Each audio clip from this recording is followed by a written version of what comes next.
Greetings and welcome to In-Depth. I'm Dike Rostant. We are happy to be in Siparia and we are going to have a conversation with Steve Pascall, the man better known as Ras Kommanda. Looking forward to it.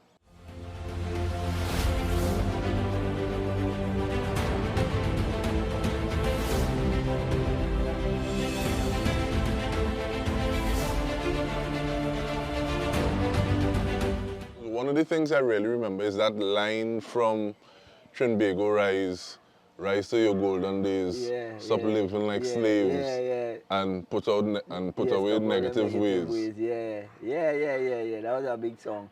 Well, my thing really have been a journey of trying to make my nation where I live and my community a better place. That was me. That was my mission. The Ras Kommanda came with that kind of mission. I always felt everything I do should be positive. I always felt that, listen, when you walk these streets, you must feel comfortable to know that you played a role. I don't want to sit down and see things happen. I do like advantage. My community, I'm not waiting on the regional corporation to clean a drain if it's affecting us. I will take up the tools and do it, because at the end of the day, the bosses in community, they don't live here, they don't pass here, and the mosquito will not affect them. So I always tell people, we have to build our own community. This dependency syndrome that we have become accustomed to, we need to get rid of that. So then I get into calypso because I had something to say. And for those who know me will know that I was a chanter man in the late 80s. Me, General Grant, Golden Danger, all them guys and them. I used to go down point and put some serious cocktail on Iowa, Georgia. That he does still harass me and say, Commander, why you didn't stop chanting, boy? Look what's going on now, but say what? When you have a journey and you had to just follow your journey. In 1990, I decided to jump in the thing. I won a calypso competition in Princeton. I met brothers like Kinte and those guys and them, El Drago, Natural, Val Wong, all them brothers and them. And some of them passed on already. People like Squibby passed on already, and we decided to form an organization named Southern Calypso Movement. And in 1992, we amalgamated with the TCO that became TUCO, because there were two Calypso organizations at one particular time. There were the TCA, which was the original Trinbago Calypso Association, watch the word association, and then TCO was Trinbago Calypso Organization. So the government said, I ain't getting two sets of people money, all they act together.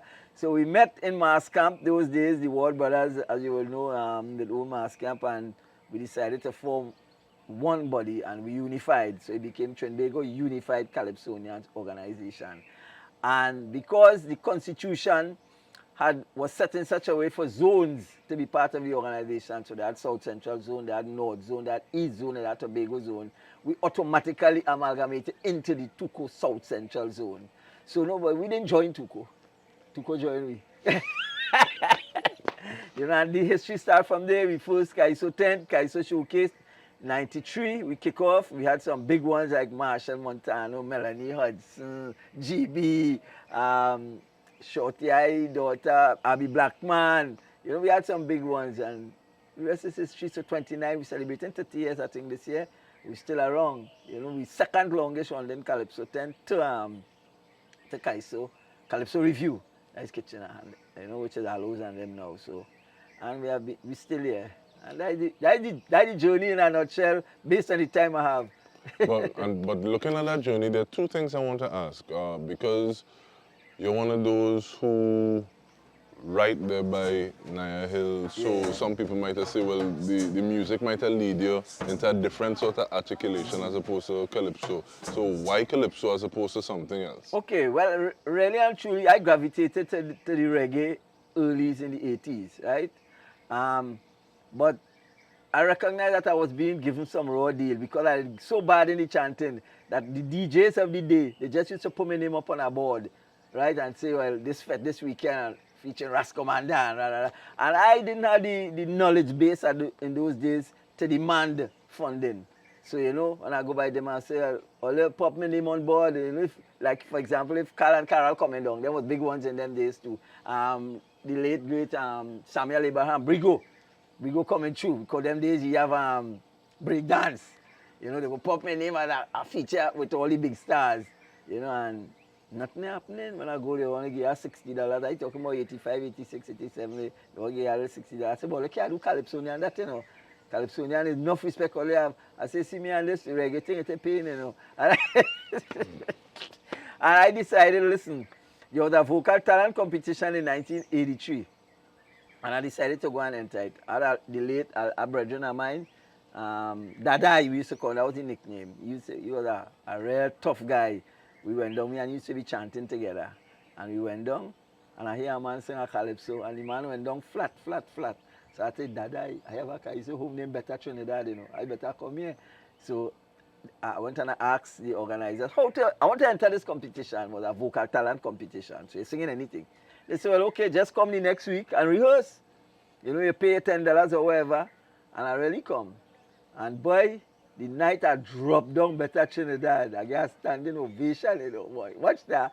I said, what? This guy is something nice. And I feel real proud, and people started to talk to me and tell me, boy, you should go scouting for talent, you know, you should try thing, and, you know. And I met Crow there. I could always remember that. And Crow said, he's a good little guy, he's Sonian, man. And he introduced himself to me and thing, and he said anything about 14 years now.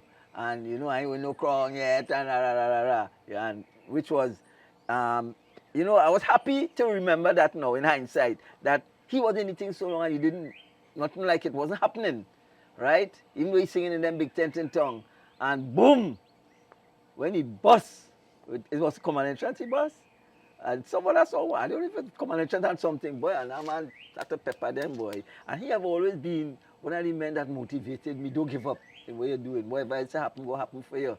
You know, and I kept staying. But being part of, as you know, you went up by Naya Hill, you know, I have always stayed firm to Rastafarianism, you know, whether functioning with the tabernacle in that spiritual sense or not, I maintain the order.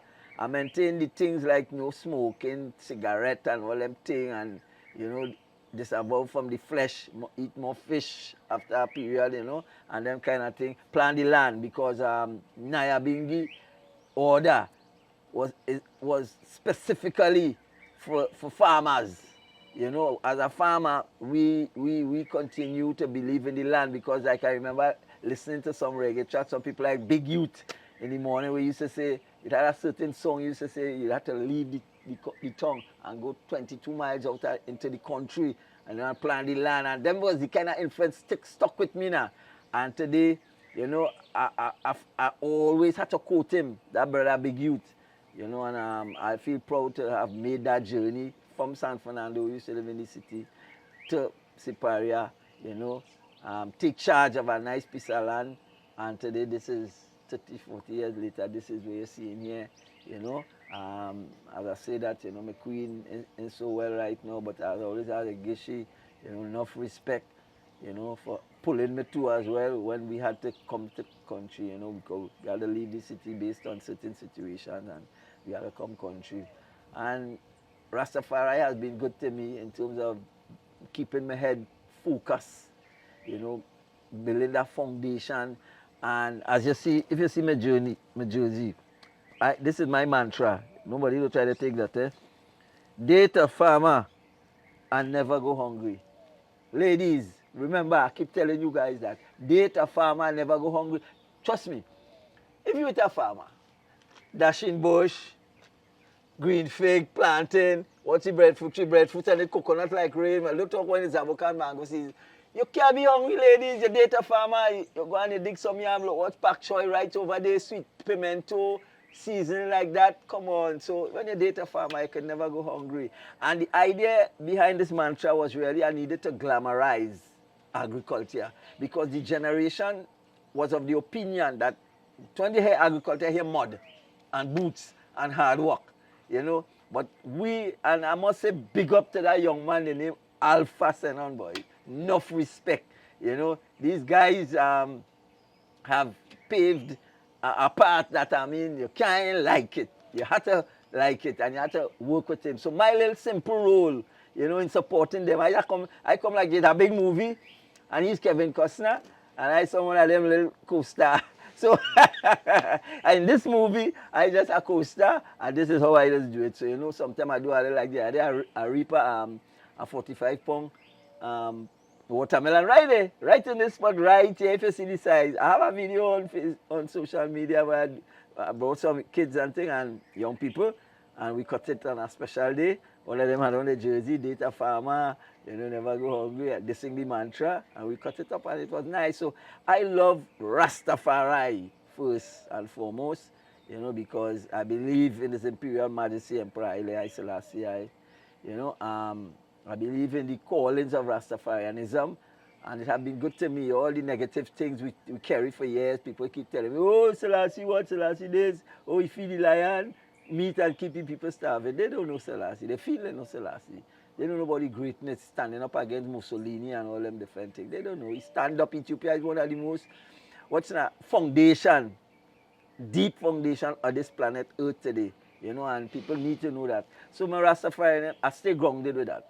And talking about that grounding, we take a short break and come back because there are other things we want to talk about, how you manage to go between farmer, artist and administrator.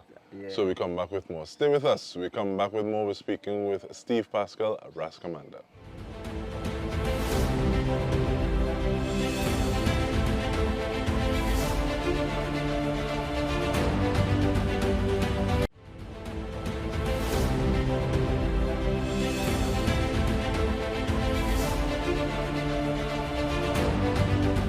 Welcome back. This is In Depth with me, Dike Rostant. We are speaking with Ras Kommanda, Steve Pascall, farmer, administrator, artist. How do you balance those? Is it that everybody gets a fair shake, something had to suffer, and why do you continue after all these years? Because I'm sure that people talking certain sorts of things from time to time, because nobody ever happy with you all the time. So what is that like? I want to draw an analogy. You know Dubai flooding, right now, or it flooded recently. Yeah, that big thing on social media, Dubai flood. And the humor about it is that, well, people, as according to the people write on social media, I wonder if it's really called that flooding. The point they're trying to say is that them is realities that we can't interfere with. You know, so whatever we do as human beings, we can only do it to the best of our ability, right? No man is an island, no man is perfect. But what you have to take into cognizance of is that, was he worth the leadership position that you allowed him to take? What he must have done something good. My problem with being an administrator is appreciation from the people I try to help, because by nature I'm a helper, right? If you help Dike today, your brethren vex because he ain't get to sing. If you help your brethren, Dike goes, why no Ras? Because you could do that. And he pick with that kind of song. So these are some of the trials and tribulations that I have to face, especially we're talking about the calypso circuit now as an administrator. I have rallied around some good people during my years, right? I must say that it had some good people around me, because you can't do it alone. No man is an island, right? You have to have that kind of support mechanism around you to carry the weight. And I've survived, you know, about 20-something years now, I've been the chairman of the zone. I recently was appointed vice president at Tuco. Well, I want to ask about that too, because some people say, well, wait now, South Central, you're getting... Chairman. People saying, okay, well, this board Ras and Ras and this, Yeah. but you like it? Yeah. You're going for more now. Yeah. I was asked there incidentally because of my queen health and so on. I said I didn't want to travel to Port of Spain, because that's why I give up the PRO. I was the PRO in the previous election 3-4 years ago, and I said I ain't going back to that level because it's traveling to town and then Siparia. So I said I wanted to be close to Queen. I've been taking care of her until this time where I could afford a caregiver and that kind of thing. And she told me, she said, if Ainsley King asks you to be the vice president with him, go son. So she gave me the blessings. And right away I know I couldn't lose at all. If mommy says If so, mommy it's so. say it's so. And she give me the blessing. And the morning before I leave, she called me, she hold me, she hugged me up. Right on the bed, happy tears. And she said, you go at them. And I went in smiling with my red shirt and my red hat. And I lost his victory. And the next day was South Zone, chairman again, pepper. But really and truly, I like it. I like helping people.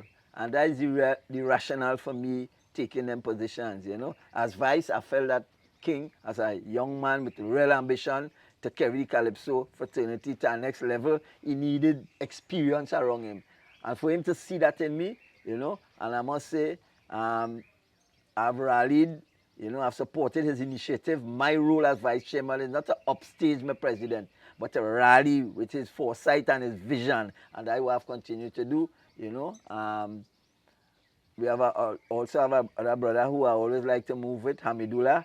You know, Hamidullah was appointed a trustee, and we continue because we have the skills to carry organization forward. We have some bright young people around us, you know, like Devon Seas, like young Rondell Donowa, Melissa Williams, you know, Miguel Simon. We have some nice bright youths around us, and we appreciate them. But you see, I am one of the person that strongly believe in never throwing out the baby with the bathwater.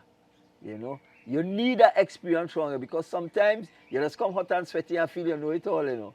And trust me, you don't really know it all because nothing could beat experience in the field. You know what? You not always remember that nothing can, and always respect those who have gone before you. Always give them that respect, and your light will shine bright, brother. And so that here I am at this point in time. I'm still the chairman of the zone. A lot of good things happening. Saturday we'll be having our Sunday, rather, I should say, we'll be having our audition for 2024.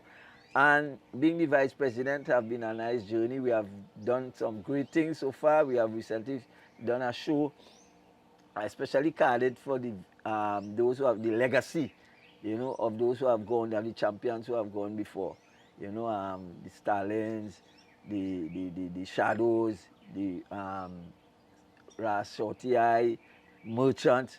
And incidentally, if I could throw in this, please, people of Trinidad and Tobago, give Merchant an honorary doctorate for me, please. I beg in all here. Give Dennis Franklin William an honorary doctorate. He deserves it. I mean, everybody from the president office go back down to a house somewhere, some part of this country. There's a player Merchant. Now the election back and I'll die away. In short, this is what I want to say. Come on, man. And so much more. And Merchant have penned some nice ones. So I beg in. If all I want to say, I beg in, right? But I'm as an administrator. I'm enjoying it so far. And I will do whatever had to be done to put money in Calypsonian pocket. Because at the end of the day, that is a fight to better themselves. They need that kind of income generating machinery so that things could be better for them and help their family. Because we in this thing, yes, we love it. But we also in this thing for a return, you know. We have to monetize we culture, monetize we art for, monetize we ability. Because then we're in it for, you know. But with that, we have about a minute more. Talk to the person who feel that they can't do it in South or South Central. They had to go town. I love, you know what I love about you? Because you've been there and done that. You know, there was once a time people used to say to sing in a South tent is a retrograde step. But let me tell you, Calypso showcased the #1 Calypso tent in the world today. In 2019, that was the mantra. We won a Calypso Monarch title with a young man named Ronaldo London. Right? And from that, we have been doing well. We have been winning Young King, Queen, singing in the tent this year. Well, don't talk about the regional carnival. Our artists have been beating them all about the place. You name it, Caribe, Chima, Santa Flora, Santa Cruz, wherever. We go there and pepper them. So Calypso Showcase is the place you want to be. And we know how to treat people. We know how to treat people because for once, we respect we artists.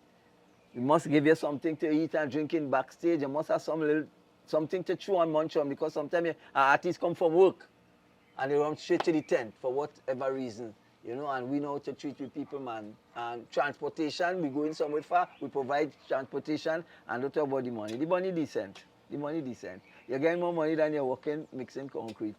So You must come Kaiso Showcase and sing. Well, the man say that and rock back here. So we want to thank you very much for actually spending that time because we know we actually kind of came up on you. Yeah. But Steve Pascall, Ras Kommanda, thank you very much. Enough respect, my brother. Definitely. Yeah, and on man. behalf of the entire TTT News team, this has been In Depth with me, Dike Rostant. Thank you so much for joining us.